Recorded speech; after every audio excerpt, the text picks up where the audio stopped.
High বন্ধুরা, সবাই কেমন আছো? আজ পৌষ সংক্রান্তি। দেখো আমি পিঠা বানাতে বসেছি। প্রথমে খোয়া ক্ষীর দিয়ে ক্ষীরটা বানিয়ে নিয়েছি। আমি পাটিসাপটা করলে ক্ষীর দিয়েই করি, কারণ কি নারকেলের আমি খেতে পারি না, নাড়ুও খেতে পারি না। নাড়ু যখন লক্ষ্মী পুজো বানায় ঠিকই, কিন্তু আমি খেতে পারি না। খেলে না যেন অম্বল হয়, খুব অম্বল, আমার খুব কষ্ট হয়, গলা টলা জ্বলে, তো আমি এত সহ্য করতে পারি না। আর বন্ধুরা দেখো পাটিসাপটা বানাচ্ছি। অ্যাকচুয়ালি আমার বাবুর জন্যই বানানো। সবার বাড়ি বাড়ি হয়তো ওর নাহলে মনটা খারাপ হবে, ওই জন্যই বানানো। ওকে ভেজে ভেজে 4-5টা দিয়েছি, বসে বসে খেলো, খেয়ে দেওয়া পড়তে যাবে তো ওর জন্য। আর দেখো এদিকে আমি পাটিসাপটা এইভাবে বানাচ্ছি, বানানোর পর আবার সাজের পিঠে বানাবো। আর বলো তোমরা কেমন কী পিঠা বানিয়েছো সেটা অবশ্যই কমেন্টে বলো।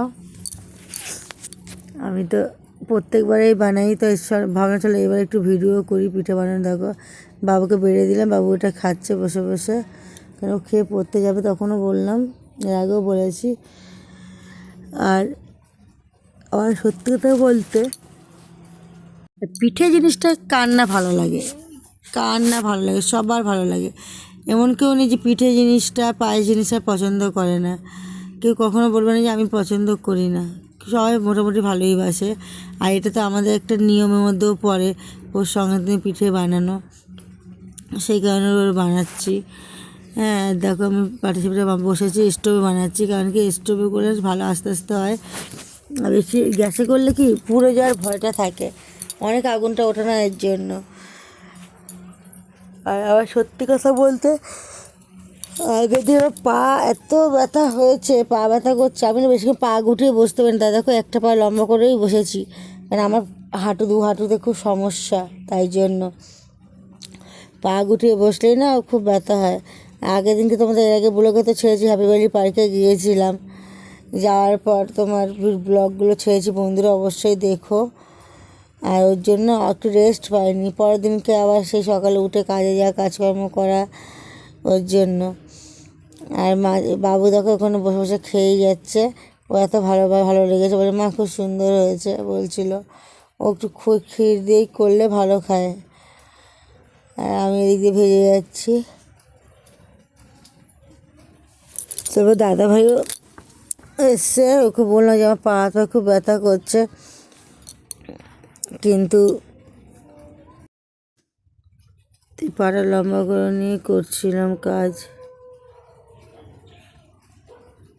তা বাবু বললো মা দাও আমি একটু ভাজি, তো ও ভাজলো, ওকে শেখালাম। অ্যাকচুয়ালি দেখো সব কাজই শিখে রাখা উচিত, আমি মনে করি কোনো কাজই ছোট না। কখন কোন কাজ দরকার পড়ে এটা লোকের ভরসা না থেকে আমি মনে করি নিজেরা করাই অনেক ভালো।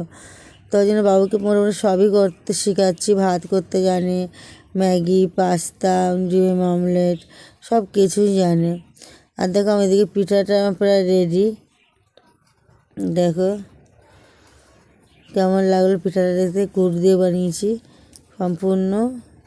আগে আমি শুধু ময়দা দিয়ে বানাতাম, এখন গুড় দিয়েও বানাচ্ছি।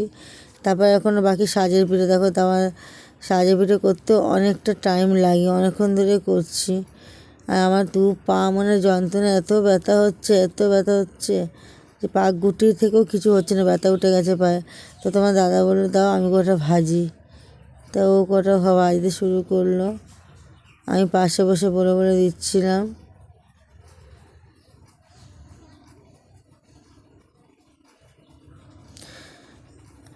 আর করতে করতে গল্প করলাম, বললাম যে ও বললো কি দুধে দেবে নাকি এমনি শুধু, আমাকে ঝোলা গুড় আছে ঘরে, ওটা দিয়ে খাবো। আমি ঠিক আছে তোমার জন্য ঝোলা গুড় রাখবো, এই শুকনো রাখবো, ঝোলা গুড় দেখেও, আর কটা দুধে পায়েসে দেবো দুধে। তো তোমার দেখো হ্যাঁ করছে, ঠিক বলেছে। তারপর যাক ও রেকর্ডটা ছিল, পরে হাফের মতন ওই করলো, আমি একটু রেস্ট নিলাম। বাবু উপরে বসে টিভি দেখছে আর খাচ্ছে, আমার পিঠে খাওয়ার শেষই হচ্ছে না। এইগুলো শুকনোগুলো খুব ভালো খাচ্ছে, এটাও খেলো নিয়ে।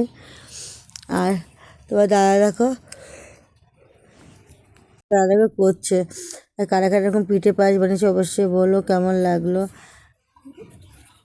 অবশ্যই কমেন্টে জানিও। ভালো থাকো বন্ধুরা, সুস্থ থাকো, সব সময় মনে কামনা পূরণ হোক, এই প্রার্থনা করি। আর টাটা, ভাই ভাই। দেখো আমার এদিকে শেষ করা কমপ্লিট পিঠে। Bye bye.